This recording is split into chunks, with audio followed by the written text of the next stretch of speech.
Hello, welcome back.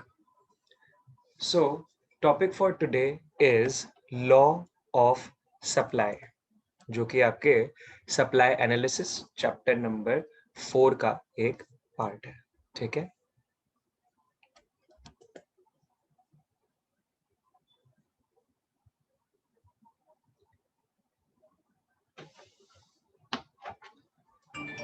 Law of supply.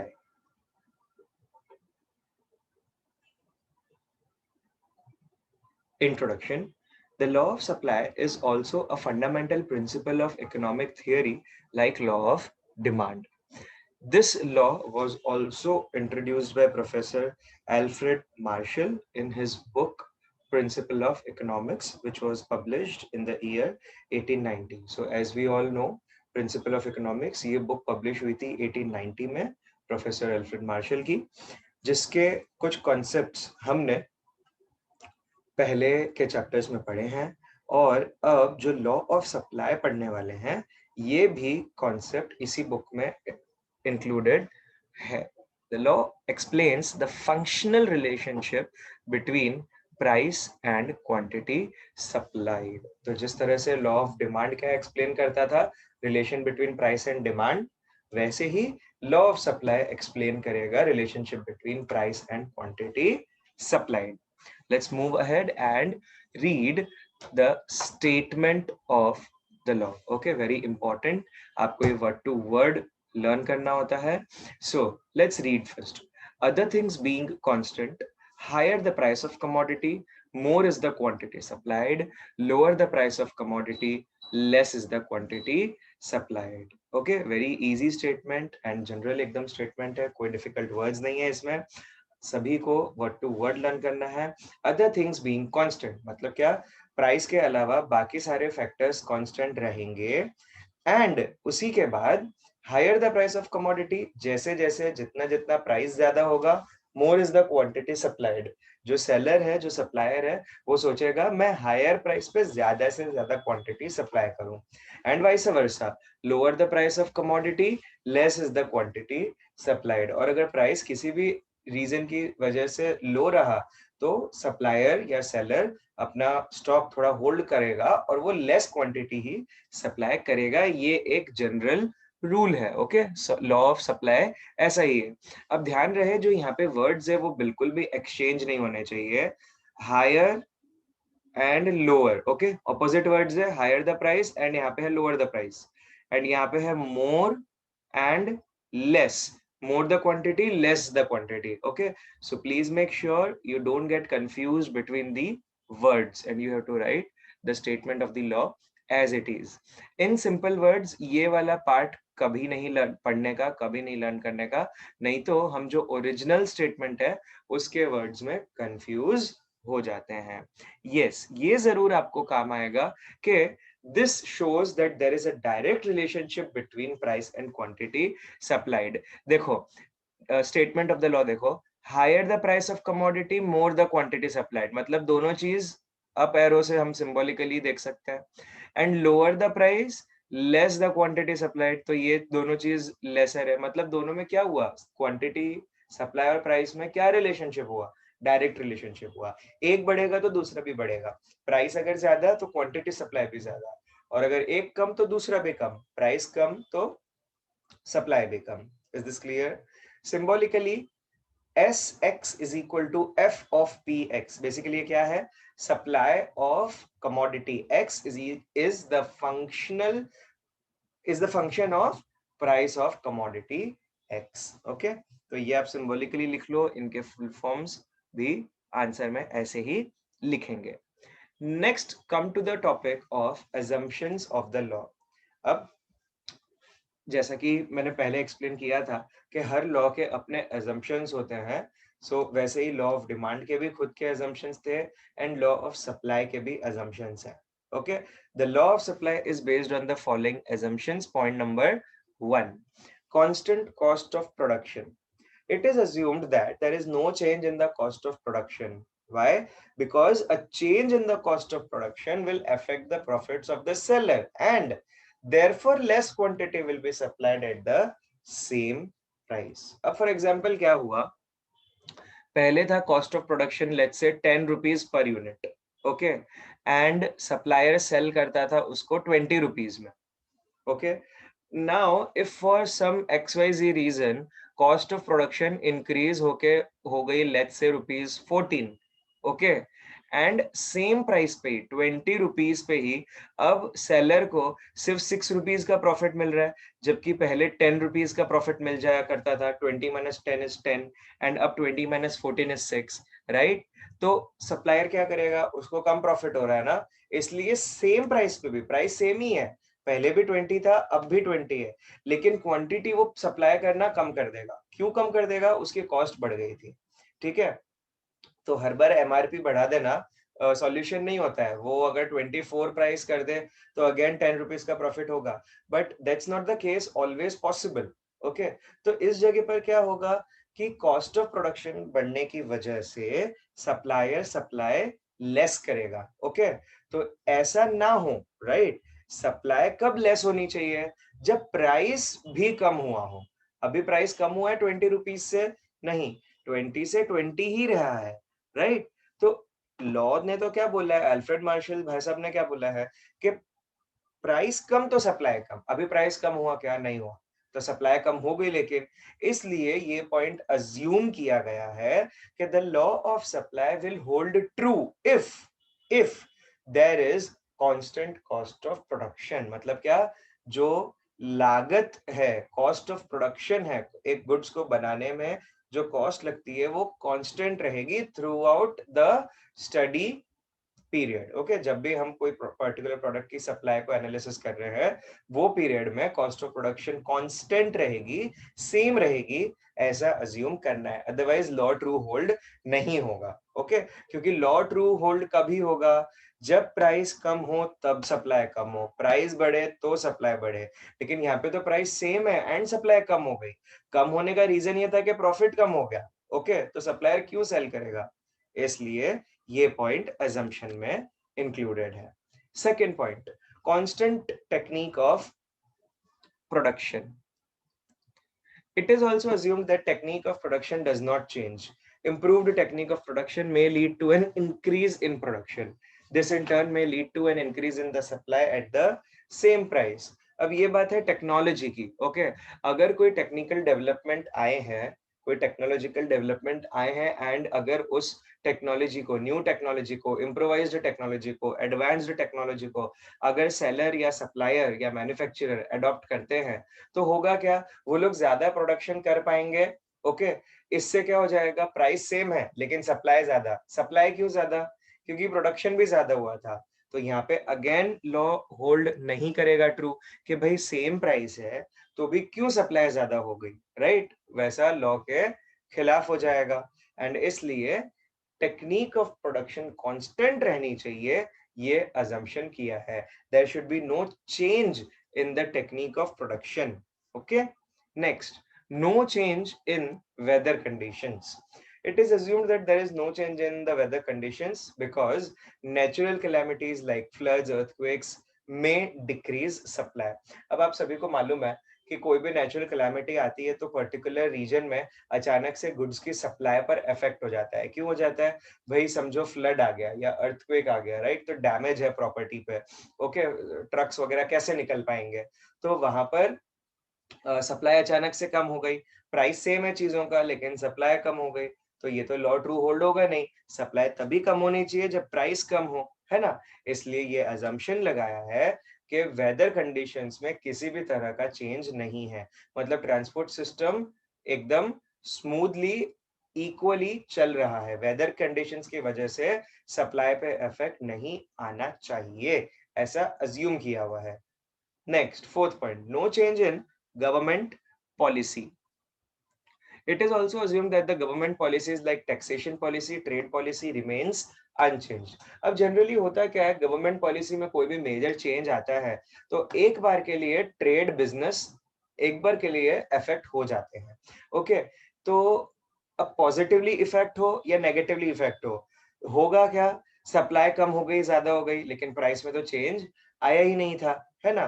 तो law true hold होगा नहीं, एंड इसलिए ये अज्यूम किया गया है कि while studying the supply analysis, there should be no change in government policy, or we can say there is no change in government policy. ऐसा ही मानना है, because the law says कि जब प्राइस ज्यादा होगा तब सप्लाई ज्यादा होगी, प्राइस कम होगा तब ही सप्लाई कम होगी, not due to other factors. तो वो जो भी अदर फैक्टर्स है उसमें किसी भी तरह का कोई चेंज आना ही नहीं चाहिए। जैसे कि हमने देखा, कॉस्ट ऑफ प्रोडक्शन में चेंज नहीं आना चाहिए, टेक्निक ऑफ प्रोडक्शन में चेंज नहीं आना चाहिए, वेदर कंडीशंस में चेंजेस नहीं आने चाहिए, गवर्नमेंट पॉलिसी में चेंज नहीं आना चाहिए। एंड सिमिलरली एक और पॉइंट है, ट्रांसपोर्ट कॉस्ट में भी कोई चेंज नहीं आना चाहिए। ठीक है, फॉर एग्जांपल अचानक से फ्यूल कॉस्ट बढ़ गई या लेबर महंगा हो गया जो गुड्स लोड अनलोड करते हैं ट्रक्स में या मालगाड़ी में, तो होगा क्या, ट्रांसपोर्टर अपनी कॉस्ट बढ़ा देगा। अच्छा, अगर कॉस्ट बढ़ा देगा और एमआरपी एक सेलर बढ़ा नहीं पा रहा, ओके, तो अगेन उसके प्रॉफिट्स कम हो जाएंगे एंड वो सप्लाई करना कम कर देगा। तो ये तो लॉ के ऑपोजिट हो गया, है ना। प्राइस में चेंज आया ही नहीं, लेकिन सप्लाई कम हो गई। सप्लाई क्यों कम हो गई? क्योंकि ट्रांसपोर्ट कॉस्ट में चेंजेस आ गए थे, राइट। एंड इसलिए ये पॉइंट अजम्पशन में डाल दिया that there is no change in transport cost. इसके अलावा पॉजिटिव इंपैक्ट भी ले सकते हैं कि समझो अचानक से बहुत अच्छा इंफ्रास्ट्रक्चर डेवलप हो गया बिटवीन टू सिटीज और बिटवीन टू स्टेट्स और between any two points, okay, तो उन दो रीजन्स में जो ट्रांसपोर्टेशन है वो बहुत स्पीडीली हो पाएगा, ओके। अब हुआ क्या, प्राइस सेम है लेकिन सप्लाई अचानक से ज्यादा हो जाएगी। क्यों? बिकॉज ट्रांसपोर्ट फास्ट वर्क कर रहा है। अगेन यहाँ पे ये चेंज आ गया कि प्राइस सेम है लेकिन क्या, सप्लाई ज्यादा हो गई। तो ये तो लॉ के अगेंस्ट है। लॉ के अगेंस्ट सप्लाई तभी ज्यादा होनी चाहिए जब प्राइस ज्यादा हो, एंड इसलिए ये पॉइंट अज्यूम कर लिया गया है that there is no change in transport cost. It is assumed that there is no change in the condition of transport facilities and transport cost. For example, better transport facilities increases supply at the same price. Next point, prices of other goods remain constant. ये हमेशा आया है हमारे law of demand वाले chapter में भी। जो other goods होते हैं यानी रिलेटेड गुड्स, अब वो भले से सप्लीमेंट्री गुड्स हो गए या कॉम्प्लीमेंट्री गुड्स हो गए, उन गुड्स का, या अल्टरनेट गुड्स हो गए यानी अल्टरनेटिव गुड्स हो गए, उन गुड्स का प्राइस कांस्टेंट रहना चाहिए, ओके। अदरवाइज क्या, दूसरों का प्राइस चेंज हो रहा है और सप्लाई पहले वाले की बदल गई। बट ऐसा नहीं है, खुद का ही प्राइस बदले तो ही उसकी सप्लाई बदले, दूसरे गुड्स के प्राइसेस में कोई भी चेंजेस नहीं आने चाहिए, ऐसा अज्यूम किया गया है। So prices of other goods are assumed to remain constant. If they change, the law of supply may not hold true because producer may transfer the resources to other products. आगे 7th point, no future expectations. अगर एक supplier को या seller को future price की कुछ expectation होंगी तो वो आज ही सप्लाई को अफेक्ट कर देगा। समझो फ्यूचर में प्रेडिक्टेड है कि प्राइसेस बढ़ेंगे, तो आज सेम प्राइस पे भी, ओके, आज सेम प्राइसेस पे भी वो पर्टिकुलर सप्लायर या सेलर अपनी सेल्स यानी अपनी सप्लाई कम कर देगा। तो ये तो नहीं होना चाहिए। प्राइस कम होने की वजह से सप्लाई कम होनी चाहिए, प्राइस ज्यादा होने की वजह से सप्लाई ज्यादा होनी चाहिए, एंड इसलिए there should be no future expectations. The law also assumes that the sellers do not expect any future changes in the prices of the product, okay. अब एक शेड्यूल और डायग्राम के हिसाब से इस लॉ को देख लेते हैं। अब देखो, जैसे जैसे प्राइस बढ़ रहा है वैसे वैसे सप्लाई भी बढ़ रही है, राइट। 10 से 20 हुआ, 20 से 30, 40, 50, वहीं पर सप्लाई भी 100 से 200, 300, 400, 500 हो गई। लॉ यही था ना, the lower the price less the quantity supplied, right. Higher the price more will be quantity supplied, okay. तो यही बात यहाँ पे टेबल में हमने एक डेटा ले लिया। एग्जाम में भी आप ऐसा इजी डेटा ही लो ताकि खुद को भी कुछ ना कैलकुलेशंस करने पड़े मेजर, ओके। 10, 20, 30, 40, 50 और यहाँ पे भी 100, 200, 300, 400, 500, okay. So law of supply is explained with the help of following schedule and diagram. उसके बाद आप ये एक शेड्यूल बना दोगे। शेड्यूल मतलब table, tabular format, okay. Table explains the direct relationship between price and quantity of commodity supplied. When price rose from 10 to 20, 30, 40, 50. Supply also rose from 100 to 200, 300, 400, 500 units respectively. Okay, तो जैसे ही 10 से 20 हुआ, supply 100 से 200 हुई, जब 30 हुआ तो 300 हुई, 40 होने से 400, 50 होने से 500. बराबर. इसका मीनिंग क्या है? It means when price rises, supply also rises. When price falls, supply also falls, and thus there is direct relationship between price and quantity supplied. Okay. अब इसी शेड्यूल को अगर हम डायग्राम में यानी ग्राफ पे प्लॉट करें तो आपको कुछ इस तरह से पॉइंट मिलेंगे कि 10 प्राइस पे 100 क्वांटिटी, मतलब ये पॉइंट मिलेगा जो अभी अभी मैंने रेड में मार्क किया है. 20 प्राइस पे 200 कमोडिटीज, 200 यूनिट्स, यानी ये वाला पॉइंट जो अभी मैंने ऑरेंज कलर में मार्क किया है. 30 में 300, 40 में 400, 50 में 500, यानी आपको ये पॉइंट्स इस तरह से मिलते जाएंगे. जब इन डॉट्स को आप कनेक्ट करोगे आपको एस एस सप्लाई कर्व मिलेगा जो कि अपवर्ड राइज हो रहा है from left to right. I repeat, upward rise हो रहा है from left to right. Now, as you can see in the explanation part, in the figure, x-axis represents quantity supplied, y-axis represents price. Supply curve SS slopes upward from left to right. वही मैंने आपको यहाँ पे भी explain किया था, which has a positive slope. इसको positive slope बोलते हैं, demand वाले को negative slope बोलते थे. This indicates direct relationship between price and quantity supplied. Clear है यहाँ तक? अच्छा, एक बात यहाँ पे मुझे याद दिलानी है सभी स्टूडेंट्स को कि जनरली एग्जामिनेशन सिचुएशन में ये कंफ्यूजन हो जाता है कि एक्स एक्सिस पे कौन सा डेटा ले, वाई एक्सिस पे कौन सा डेटा ले. राइट. एक्सप्लेनेशन के वक्त तो टीचर भी फटाफट करा देते हैं, स्टूडेंट को भी यस कॉन्सेप्ट बहुत इजी लग रहे होते हैं, सब समझ लेते हैं, लेकिन ये अच्छे से याद करना भूल जाते हैं कि एक्स एक्सिस पे क्या डेटा है एंड वाई एक्सिस पे क्या डेटा है. ठीक है, तो मैं आप लोगों को एक बहुत अच्छी टिप दे रहा हूँ. इकोनॉमिक्स के 12th स्टैंडर्ड में आप लोगों के हर डायग्राम में प्राइस हमेशा वाई एक्सिस पे लिया गया है. ओके. उसके अलावा दूसरी चीजें एक्स एक्सिस पे लेनी है. डिमांड है तो उसको एक्स पे लो, सप्लाई है तो उसको एक्स पे लो. अभी हम आगे जाके इक्विलिब्रियम पॉइंट देखेंगे, उसमें भी यही होगा. एक्स एक्सिस पे डिमांड और सप्लाई एक्स एक्सिस पे लिया जाएगा एंड प्राइस को वाई एक्सिस पे लेंगे. तो बेसिकली प्राइस को आपको वाई एक्सिस पे लेना है. इस तरह से अगर आप याद रखो तो एग्जाम में कंफ्यूजन नहीं होगा. Is this clear? आगे बढ़ते हैं. The next sub topic under the topic law of supply is exceptions to the law of supply. Very important again कि लॉ ऑफ सप्लाई किन सिचुएशन में अप्लाई नहीं होगा. Law of supply will not be applicable for which situations. Okay, ये होते हैं exception. Okay, अब हर law के खुद के अपने exception भी होते हैं. जरूरी नहीं है कि हर जगह एक कानून अगर बन गया है या एक थियरी बन गई है तो वो अप्लाई हो ही हो, ऐसा बिल्कुल जरूरी नहीं है. ओके, कुछ ना कुछ एक्सेप्शन हो सकते हैं. तो जिस तरह से लॉ ऑफ डिमांड के भी हमने एक्सेप्शंस देखा था, वैसे ही लॉ ऑफ सप्लाई के भी कुछ एक्सेप्शंस हैं. Okay, so let's read. Following are the exceptions to the law of supply. Point number 1, supply of labor.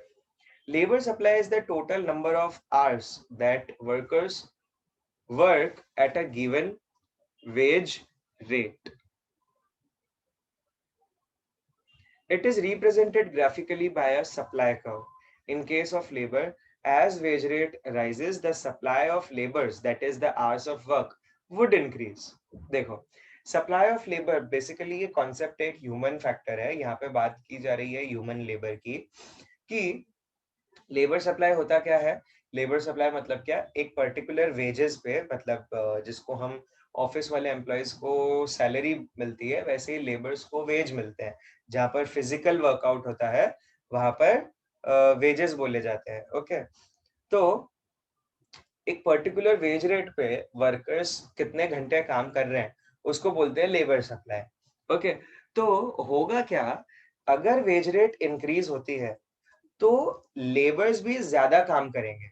जो सप्लाई ऑफ लेबर है यानी जो आवर्स ऑफ वर्क है वो बढ़ जाएंगे। ओके, सो सप्लाई का स्लोप अपवर्ड्स। अच्छा, supply of labour falls with a further rise in wage rate and supply का labour and supply curve of labour bends backward.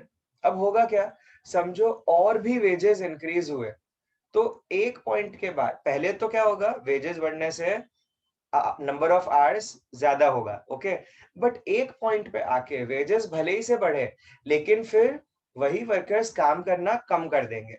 क्यों कर देंगे? Because this is a human tendency कि जैसे जैसे higher amount of income आती जाए तो इंसान लेजर को, थोड़ा लेजर के लिए भी टाइम निकालेगा। What do you mean by leisure? Leisure is the time when you are not doing any economical work. Okay, आप कुछ ऐसा काम नहीं कर रहे हो जिससे आपको अर्निंग हो। ओके, मतलब ये आपका फ्री टाइम होगा। तो ये एक ह्यूमन टेंडेंसी है कि एक वर्कर लेजर प्रेफर करेगा, ना कि higher amount of wages, because at a certain point वो भी ये सोचेगा कि मैं अपनी बॉडी से और कैसे एक्स्ट्रा काम करूं, इससे अच्छा तो मैं वो टाइम फ्री ही रहूं। तो होगा क्या, जो लॉ ऑफ सप्लाई का कर्व, यानी जो लेबर सप्लाई कर्व ऊपर जा रहा था वो अचानक से नीचे फॉल होगा। देखो डायग्राम होगा यहाँ पे, हाँ ये रहा, देखो एस से ए तक ऊपर गया ग्राफ, बराबर। वेजेस 100 से 200 हुए तो 5 से 6 और 6 से 7 आवर्स लेबर बढ़ गए। ओके, लेबर काम करना बढ़ गए। लेकिन अगर इससे भी ज्यादा वेजेस दिया, 200 से भी 300 दे दिया, ओके, तो वापस से पीछे की तरफ फ्लो होने लग जाएगा। यानी जो ए से S1 जहां पर पॉइंट आया है वो ये रिवर्स वाला पॉइंट है, ये बैकवर्ड बेंडिंग है। ठीक है, पीछे की तरफ ये लेबर सप्लाई कर्व घूम गया। Okay, let's read this. Supply of labor, that is hours of work, falls with a further rise in wage rate and supply curve of labor bends backward. This is because the worker would prefer now leisure to work after receiving higher amount of wages. एक बार high amount of wages मिल गए हैं, income ज्यादा हो गई है, save कर चुके हैं, तो अब वो और उससे ज्यादा काम नहीं कर सकते हैं। वो प्रेफर क्या करेंगे? लेजर। ये एक जनरल ह्यूमन टेंडेंसी है। Thus, after a certain point when wage rate rises, the supply of labor tends to fall. It can be explained with the help of a backward bending supply curve. Table number dash and figure number dash explains the backward bending supply curve of labor. देखो यहाँ पे वही था, table और graph दिया है। जब per hour 100 rupees मिल रहे थे, वर्कर 5 घंटे काम कर रहा था। 200 मिले तो वो बढ़ा के 7 घंटे काम करने लग गया। लेकिन जब और भी बढ़ गए, 300 वेज रेट हो गई, तो उसने काम 600 कर दिया। वैसे भी उसको फायदा ज्यादा ही हो रहा है, कम काम करके भी ज्यादा वेजेस ही मिल रहे हैं पर आवर। ओके, एंड 1 घंटा उसका काम भी कम हो गया। यानी क्या, लेजर के लिए, फ्री टाइम के लिए उसके पास समय ही हो गया। Okay, in figure above, supply of labor is shown on x-axis and wage rate per hour is shown on y-axis. देखो यहाँ पे भी अमाउंट ही है, जैसे गुड्स में प्राइस होगा वैसे लेबर में वेजेस होंगे, राइट? यानी अमाउंट यहाँ पर y-axis में ही आके आपके आएगी। ओके, द कर्व SAS नहीं, SAS1, ऊपर 1 लिखा है ना। Okay, the curve SAS1 represents backward bending supply curve of labor. Initially, when the wage rate was 100 per hour, hours of work was 5. Total amount received is 500. बराबर 100 into 5 ये लिख दिया total amount of wages. ठीक है? When wage rate rises from 100 to 200, hours of work also rose from 5 to 7. Total amount rose from 500 to 1400. At this point, laborer enjoys the highest amount of 1400 and works for 7 hours. And if wage rate rises further from 200 to 300, total amount of wages may rise, but the laborer will prefer leisure time and denies to work for extra hours. Deny करना मतलब क्या? मना करना. He is ready to work only for 6 hours. At point A, supply curve bends backward. यानी ये वो point है कि भाई इससे फर्दर प्राइस इंक्रीज हुआ, 200 से 300 हो गए वेजेस, प्राइस नहीं वेजेस, तो इससे क्या होगा? Supply curve of labour backward bend हो जाएगा। At the point A, supply curve bends backward which becomes an exception to the law of supply, right? तो क्या हुआ यहाँ पे? प्राइस यानी वेजेस बढ़े लेकिन सप्लाई कम हो गई, तो ये तो एकदम अपोजिट सिचुएशन हो गई लॉ के, राइट। एंड ये ऐसी सिचुएशन को एक्सेप्शन में फिर डाल दिया गया है, क्योंकि ऐसा होना ही होना है, ऐसा ही होगा। ओके, तो हमेशा आप ज्यादा वेजेस के लिए ज्यादा से ज्यादा काम नहीं कर सकते। ओके, एक ह्यूमन बॉडी की एक लिमिट आएगी एंड उसके बाद आप कम काम करोगे, है ना। तो सप्लाई कर्व बैकवर्ड बेंड हो जाएगा। बैकवर्ड बेंड होना मतलब ही गलत हो गया। सप्लाई कर्व तो अपवर्ड और लेफ्ट टू राइट ही सिर्फ बढ़ना चाहिए, एंड इसलिए ये चीज एक्सेप्शन में डाल दी गई है। क्लियर? आगे बढ़ते हैं। एक्सेप्शन का ये सेकंड पॉइंट है, agricultural goods. The law of supply does not apply to agricultural goods as they are produced in a specific season and their production depends on weather conditions, जो कि एक assumption था major. Okay, क्या था कि assumption एक था कि वेदर कंडीशंस बिल्कुल भी चेंज नहीं होनी चाहिए। अब एग्रीकल्चर तो डिपेंड ही होता है सिर्फ वेदर कंडीशंस पे, राइट। इसलिए एग्रीकल्चरल गुड्स और एग्रीकल्चरल प्रोडक्शन सीजनल भी होता है, राइट।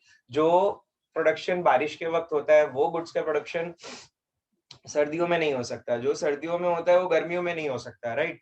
तो एग्रीकल्चरल गुड्स को एक्सेप्शन में डाल दिया गया है कि क्योंकि एग्रीकल्चरल गुड सीजनल होता है, depends on season, depends on whether conditions, तो लॉ ऑफ सप्लाई ट्रू कभी होल्ड होगा ही नहीं। Next, due to unfavorable changes in weather, if agricultural production is low, supply cannot be increased even at higher price. Okay, for example, weather में कोई unfavourable changes आ गए, right. ज्यादा ही बारिश हो गई, उससे क्या होगा, प्रोडक्शन डिस्ट्रॉय हो जाएगा, एग्रीकल्चरल प्रोडक्शन कम हो जाएगा, राइट। अब अगर भले ही से कितना भी प्राइस क्यों ना बढ़े, सप्लाई ज्यादा हो सकेगी क्या? नहीं, क्योंकि सप्लाई स्टॉक पहले से डैमेज हो गया है, तो सप्लाई कैसे ज्यादा बढ़ेगी? तो भले ही से प्राइस हाई होता जाए, सप्लाई बढ़ेगी नहीं बढ़ेगी, लेकिन लॉ के हिसाब से तो हायर प्राइस पे सप्लाई हाई होनी ही चाहिए, है ना। तो इसलिए एग्रीकल्चरल गुड्स पे ये लॉ होल्ड नहीं करेगा एंड इसीलिए इसको पहले से ही एक्सेप्शन में डाल दिया गया है। Point number 4, urgent need for cash. If the seller is in urgent need for hard cash, he may sell his product at which may even be below the market price. क्या बोल रहे हैं ये, कि अगर पर्टिकुलर सेलर को या supplier को किसी भी XYZ रीजन की वजह से कैश की जरूरत है, वो स्टॉक होल्ड नहीं कर सकता, तो वो मार्केट प्राइस से भी कम में शायद अपना स्टॉक सेल आउट कर देगा, वो सप्लाई कर देगा। तो प्राइस कम लेकिन सप्लाई ज्यादा, क्या ये था लॉ? बिल्कुल नहीं। प्राइस कम तो भाई सप्लाई कम होनी चाहिए, राइट। तो ऐसी सिचुएशन में जहां पर सप्लाई और the seller is has urgent need for cash, उस केस में ये लॉ ट्रू होल्ड नहीं हो सकता। इसलिए पहले से ही अल्फ्रेड मार्शल भाई साहब ने उसको एक्सेप्शन में डाल रखा है एंड बड़ा वैलिड पॉइंट है ये सब सिचुएशंस प्रैक्टिकल वर्ल्ड में होती है। If there is a person who needs urgently cash, okay, बहुत लोग जब अपने घर शिफ्ट करते हैं, स्टेट चेंज करते हैं, कंट्री चेंज करते हैं, they need cash at the moment, भले से सेम बिल्डिंग में सेम साइज का फ्लैट विद सेम एमिनिटीज एक हायर प्राइस पे बिक रहा होगा, लेकिन ये लोअर प्राइस में भी बेच देगा, तो सप्लाई तो ज्यादा हो गई मार्केट में अचानक से एट लोअर प्राइस, राइट। ये लॉ ट्रू होल्ड नहीं होगा एंड दैट इज व्हाई इस पॉइंट को एक्सेप्शन में डाला गया है। Is this clear? आगे, perishable goods. In case of perishable goods, the supplier would offer to sell more quantities at lower price to avoid losses. For example, vegetables, eggs, etc. Perishable goods, as you all are aware, कि वो goods जिनकी shelf life बहुत कम होती है, अगर उसमें बेचना है तो बेच दो, otherwise वो खराब हो जाएंगे, फिर वैल्यू ही नहीं मिलेगी, जीरो मिलेगी, यानी भरपूर लॉस हो जाएगा। तो पेरिशेबल गुड्स के केस में सप्लायर क्या करता है, भले से प्राइस लोअर है या लो कर करके गुड्स को अपने बेच देता है। शुरू के 1 या 2 दिन, समझो किसी प्रोडक्ट की लाइफ है 5 डेज, ओके, तो शुरू का 1-2 दिन वो भले ही से हाई प्राइस रखे, जितना बिक रहा है ठीक है, फिर वो धीरे धीरे अपना प्राइस गिरा के सप्लाई ज्यादा करना शुरू कर देगा। क्यों? क्योंकि उसको मालूम है अगर थर्ड, फोर्थ और फिफ्थ डे उसने नहीं सेल किया तो फिर जो भी रिमेनिंग स्टॉक होगा वो उसका कंप्लीट जीरो हो जाएगा। And who wants to do a business at losses, right. तो in case of perishable goods, the law does not hold true. Price कम पे सप्लाई ज्यादा हो रही है। लॉ ऐसा नहीं है, प्राइस कम पे तो सप्लाई कम होनी चाहिए, जो एक सप्लायर का नेचर होता है कि भाई प्राइस कम तो मैं सप्लाई कम करूंगा, प्राइस ज्यादा तो सप्लाई ज्यादा करूंगा। एंड इसलिए इस पॉइंट को यहाँ पे एक्सेप्शन में लिख दिया है। And point number 5 is rare goods. The supply of rare goods cannot be increased or decreased according to its demand. अब पता है तुम्हें, जो विंटेज गुड्स होते हैं, जो पुराने गुड्स होते हैं, ओके, ओल्ड कॉइन्स या बहुत फेमस पेंटर की बनाई हुई पेंटिंग्स, ओके, राजाओं महाराजाओं के टाइम के कॉइन्स या पुराने पोस्टल स्टैम्प्स, ओके, ऐसी कोई भी चीजें जो बहुत रेयर होती हैं, ओके, पर्टिकुलर कार के मॉडल्स जो विंटेज हो चुके हैं, राजा महाराजा के टाइम बग्गियां चला करती थी, वैसी टाइप की गाड़ियां, इनकी डिमांड किसी भी सिचुएशन में आप इंक्रीज डिक्रीज कर ही नहीं सकते हो, राइट। इंक्रीज कैसे करोगे, उन गुड्स का प्रोडक्शन ही नहीं होता है अब, राइट। जितने वो गुड्स अवेलेबल हैं बस वही हैं, तो प्राइस बढ़े तो भी सप्लाई नहीं बढ़ सकती, राइट। देखो यहाँ पे लिखा भी है, even if the price rises supply remains unchanged. For example, rare paintings, old coins, antique goods, etc. So in this case, supply does not changes even if the price rises. लेकिन price rise से तो supply बढ़नी चाहिए law के हिसाब से, ऐसा यहाँ पे नहीं हो रहा rare goods के केस में, and that is the only reason why this point is listed in the exceptions to the law of supply. I hope the law of supply along with the other points like statement, graph, diagram, assumptions, exceptions, बीच में आया था supply of labour, यानी labour supply hours, ये बहुत एक important concept था। I hope this is all clear. Okay, thank you so much.